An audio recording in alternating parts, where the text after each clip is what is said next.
Happy October, everyone. I'm Carl Asami. I'm Max Cal, and this is Attack of the Killer Tomatoes. Why exactly did you choose this game? So first, I want to give a big thanks to Eric from the Classic Game Exchange in Rohnert Park, California for lending us this game. I had never played it before. Being October, I thought it was appropriate to do a video for it, and when I realized how short the game is, I decided to try to master it so I can knock it out real quick as a playthrough here. The game can actually be completed in less than 5 minutes. I think the world record, is sub 5 minutes. I'm not going to be able to do that, but I am going to get through it in probably less than 10. So if all goes well, this is going to be a very short video. There are a few challenging segments that I could totally choke on, so we'll see what happens. All right. Hopefully you can get this in one go. Yeah. So as you can see, this game was inspired by the cartoon that played out during the 90s, which in itself was a derivative of the second Attack of the Killer Tomatoes movie. I've only seen the first movie in that franchise. I haven't seen any the sequels. Of them. It's very campy, fun, kind of low-budget movie that lampoons B and C grade horror films. It's it's definitely got a cult following. Wow, this is a long opening cutscene. It is. I will say this game is a good looking game and it does sound really well, or sound really good, but as you can see when I dive in, the game is not very well polished. The jumping kind of feels a little awkward, the level design's kind of uninspired. And like I said, it's a very short game, but I'll let Max kind of take over the reins here as I need to focus on the game here. That's right. One thing I'm going to point out, which really sucks about this game, is in the first level, it's not possible to run. So when I first played this game, I assumed there was no ability to run, which makes the rest of the game very difficult. So I was playing this game for like a week before I realized in the later levels you can run around, and that's really a big game changer. And it's only on the first level where you can't do a run? That's right. Very stupid. The only reason why I knew is because I read a scan of the game manual that explains this quote-unquote feature. So I'm already into the second level here. I will say though that the art design and some of the technical aspects of the game seems impressive. Yeah, I said, it's different shades of character sprites when they go under the shadows. Yeah, in that first really level, cool. there is a little bit of a basic lighting effect going on under the street lights. Like I said, the game is clearly was made by talented people. It's just also clearly wasn't given very much development time. But being a licensed game, I'm not surprised that was the case. Yeah, so this was made by Imagineering, from what I can understand. They were part of THQ's empire, so they were mostly stuck making licensed games such as Ghostbusters 2, the Bart Simpsons games. Ugh. Although there is actually one title that's kind of gotten some notoriety, A Boy and His Blob. That's arguably their best title. Yeah, that's a really creative title, and the remake that Way Forward did years later is I absolutely love that game. Yeah, it's really cute, very chill, but it can also be really intense. Yeah, fantastic game. If you've never played it, you should check it out. Yes.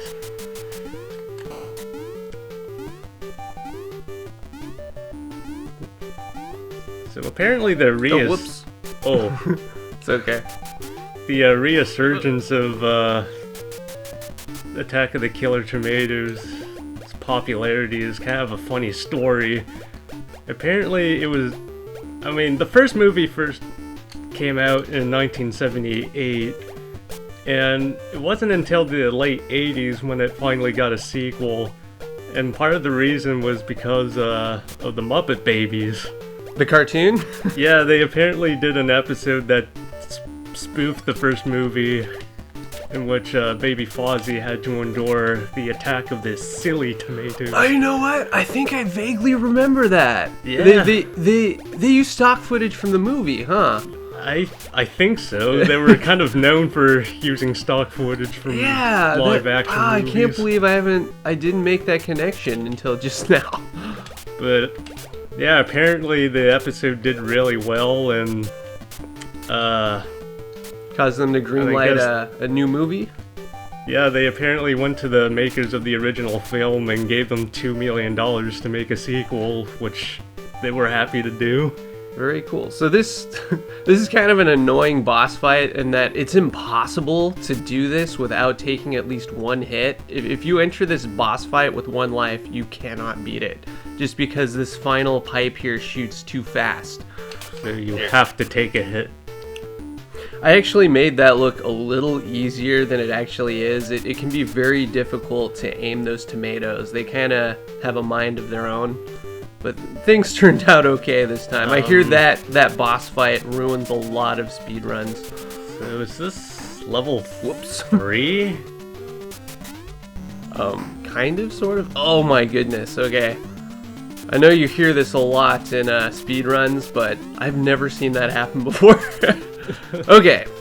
Oh, this level can be very, very annoying, so I'm gonna try to focus. And this is where you're suddenly able to run for no reason.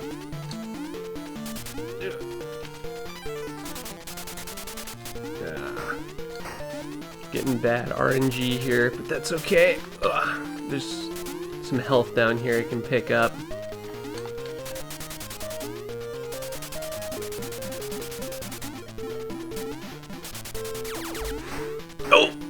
Got stuck in a pattern there. I was really hoping that wouldn't happen.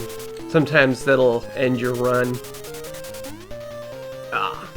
If you get lucky, you can actually get a 3-frame skip there. That's okay though. Yeah, clearly Carl knows more about this than I do. This guy is actually very annoying. His movement pattern can be quite erratic. But if you run jump ahead of him... I mean, he's just non-stop. Yeah. So far, I'm getting kind of lucky here, but... Ooh, okay. That means I have to go redo this section real quick. Oh, man. You have to go back around.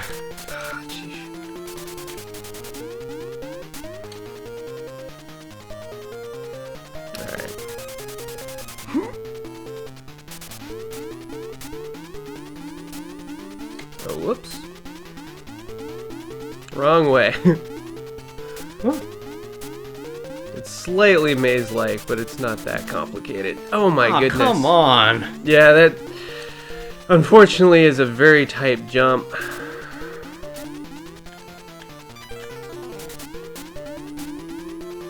Ah!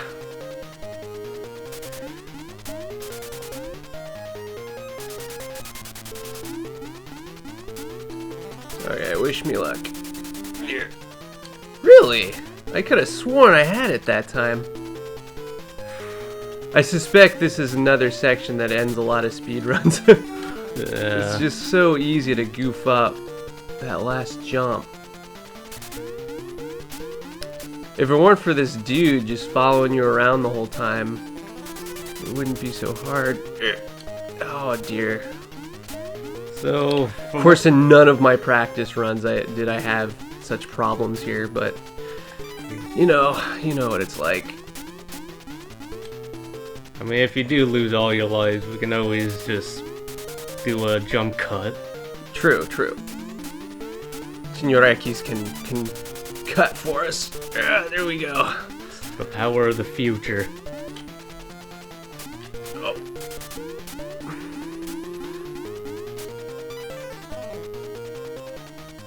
There actually is a way to skip a big chunk of this area, but if you don't do it right, you can soft lock the game. I'm gonna do a trick that I figured out on my own. It might not work because I only have 1 health. Okay. So if you take a hit while running against the exit there, it'll actually skip you to the next level. Are you? There we go.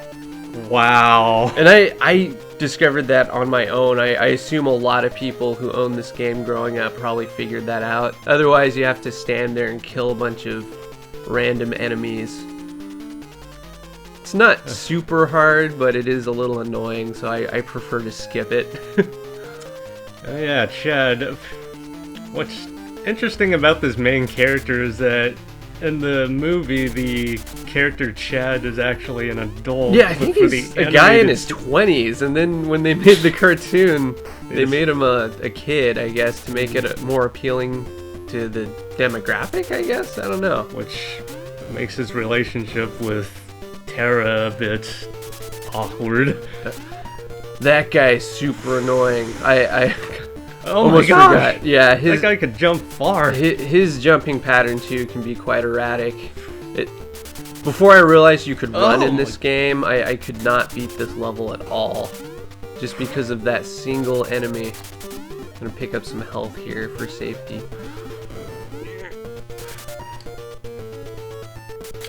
Now I'm gonna see if I can get a better enemy spawn here. It's harder with that bat. Okay. Here. Alright. Oh boy, Ooh, that was close. That was cutting it. So this is actually the last level of the game. I think I failed to mention that. Really? Yes, yeah. I'm actually going to be beating the game pretty... Oh my goodness. Spoke too soon. I'm going to be beating the game pretty quickly here. Just gotta out-jump him. And here's the final guy, and I've actually already won. You don't actually fight this guy. It just plays a cutscene, and you're done. That's the end of the Doomsday Machine. Yep, the game's over. Wow, they really didn't expect people to get good at this game. So here's the kicker. It's playing the credits now.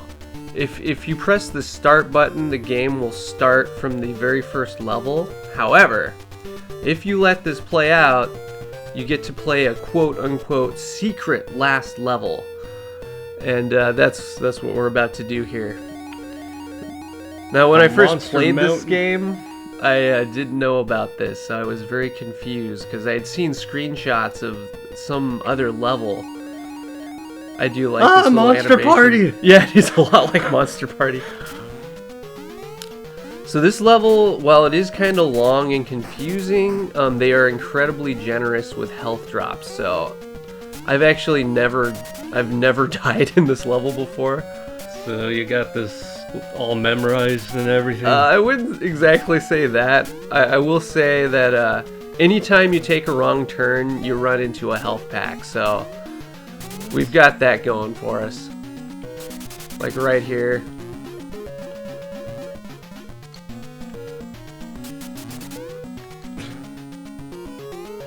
Like this, all this organic matter. It's kind of reminiscent of Contra. Yeah, and even I've never gotten to the last level of that game. Although I have seen the end of Contra 3 when you and one of our friends were playing it that one time. I hate that final boss. There's still a few patterns that boss has that I have no idea how to contend with. Oh no, got stuck on the puddle there for a second. I think there's some health up here though. Here we go. Nice thing is while you're getting healed, you don't really take damage, so I can kind of rush through enemies. That guy kind of looks like a mummified tomato. Yeah. You know, this entire level could be something out of Monster Party.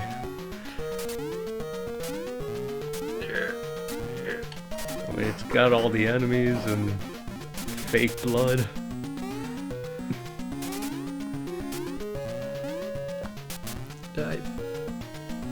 Actually, no, it's not this way. I think it's further left I gotta go. Nope, I was wrong. Okay.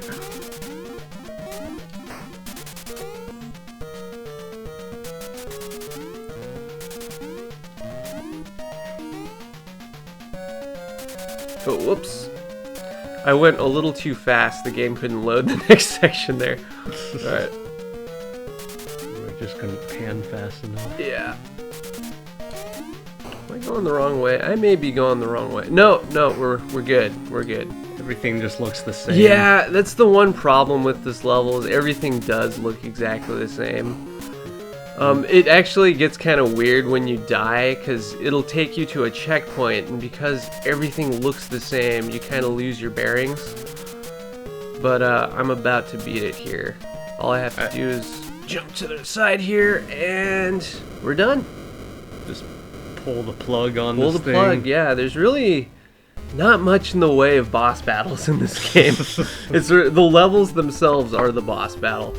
But you do get this cute little splash screen. With Chad doing a Egyptian pose there. An Egyptian bodybuilder pose. And that's it. The game's now soft lock. If I try to press start, nothing happens. So this is it. And part of the reason why there isn't much of a credits is, from what I can understand, this was mostly made by 3 people. I believe it. A programmer, an artist, and a composer. Well, like I said, those 3 guys were clearly talented. I mean, my first impressions of this game were pretty positive.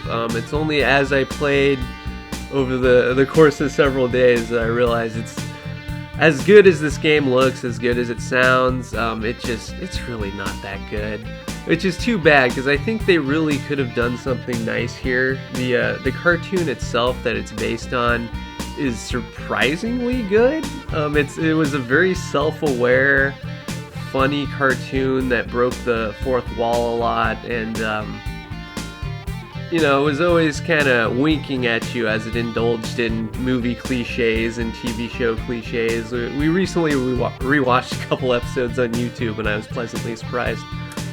Yeah, so you heard from Carl. Go watch the cartoon, go watch the movies, and there's really not much to say about this game. There actually is a computer game as well as a Game Boy game, although they're completely different from this one. Do you know if they're any good or not? I haven't checked them out. No idea. Okay. But that's as much endorsement from the video game world that it ever got. Well, maybe we'll check them out next year. Yeah, so hopefully we'll bring you more Halloween goodness. We do have a movie review coming up later this month. It's going to be a mad scramble to the finish. Hopefully I can get it up before Halloween, but no promises.